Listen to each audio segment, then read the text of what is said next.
ডাবগ্রাম ফুলবাড়িতে বিধায়ক শিখা চ্যাটার্জির দুর্গে ফাটল। বিজেপি ছাড়লেন প্রাক্তন মণ্ডল সভাপতি বিমল দাস সহ 50 জন পুরনো কর্মী। ডাবগ্রাম 2 নম্বর গ্রাম পঞ্চায়েতের মাঝাবাড়িতে সোমবার সাংবাদিক বৈঠক করে প্রাক্তন মণ্ডল সভাপতি বিমল দাস জানিয়েছেন, তিনি দীর্ঘ 22 বছর ধরে দলের বিভিন্ন পদে থাকা সত্ত্বেও তাকে গুরুত্ব না দিয়ে নতুন মণ্ডল সভাপতি করা হয়েছে শ্যামল রায়কে।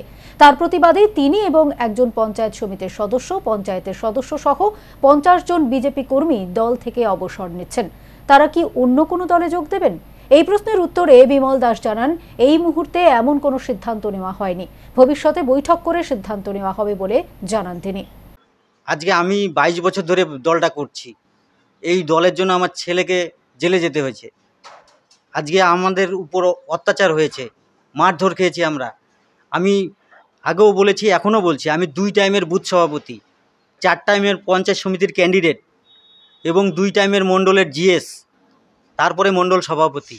তাহলে সংগঠনটা আমি একদম শুরুর থেকেই শিখে এসেছি। আজকে 22 বছর এখানে দিয়েছি, তারপরে এই সংগঠনটা এখানে তৈরি হয়েছে। সেই সংগঠনটা এক বিশাল আকার ধারণ করেছে। সেই বিশাল আকারের সংগঠনটাকে একদম জিরো করে দেওয়ার মানে কি আমরা তো বুঝতে পারলাম না। ডাবগ্রাম মণ্ডল এগিয়ে রয়েছে, ডাবগ্রাম মণ্ডলের সংগঠন রয়েছে। সেই ভিত্তিতে এখানকার মণ্ডল চেঞ্জ করে কি উদ্দেশ্যে, সেটা উদ্দেশ্য আমার জানা নেই। আমরা আমাদের জেলা সভাপতির কাছে জানিয়েছি এবং জেলা সভাপতি জানে, প্রাক্তন জেলা সভাপতিও জানে, বর্তমান জেলা সভাপতিও জানে। তারপরেও কেন চেঞ্জ হলো, আমরা এটাই জানতে যাচ্ছি তার কাছে। এদিকে বিধায়ক শিখা চ্যাটার্জি বর্তমানে দিল্লিতে রয়েছেন। এ বিষয়ে মোবাইলে তার সঙ্গে যোগাযোগ করা হলে তিনি বলেন, এটা তাদের ব্যক্তিগত বিষয়। এটা তাদের নিজস্ব ব্যাপার, বলতে পারবো না, এই ব্যাপারে কিছু বলতে পারবো না। আমি আছিও বাইরে, কি বলবো বলুন তো। কে এটা তো তার, মনে করুন, ব্যক্তিগত ব্যাপার তাদের।